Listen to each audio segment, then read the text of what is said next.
The African continent will have 3 representatives on the yet-to-be-formed board that will manage the Loss and Damage Fund. The fund, which is critical in financing climate-related losses in the developing countries, has so far received more than $700 million in commitment funding.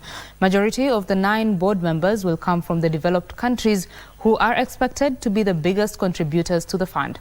OBrien Kimani has more details from COP28 in Dubai. It's a race against time here at the COP28 as various groups of negotiators burn the midnight oil in a nerve-wracking exercise to try and hammer a COP28 deal. The African continent is represented by the African Group of Negotiators. I caught up with the chairperson of the group, OBrien Kimani. He's the outgoing chair.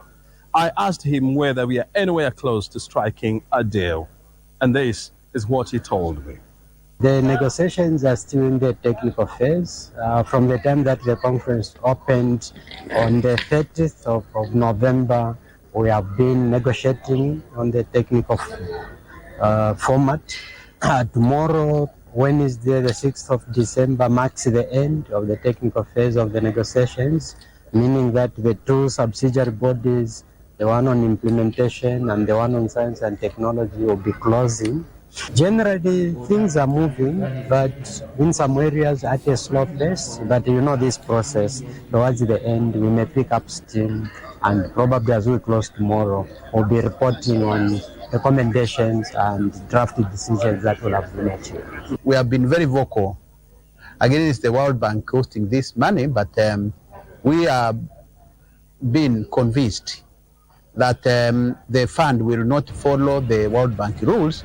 It will have its own governance, its own bond.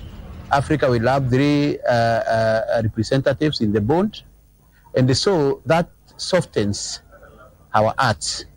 But the issue which we want concluded, because the Glasgow work program is ending here, we cannot live without some decision on a global goal for adaptation with targets, because that is very, very important again for us, and we hope the states, countries will close ranks and ensure that things which are contentious are resolved.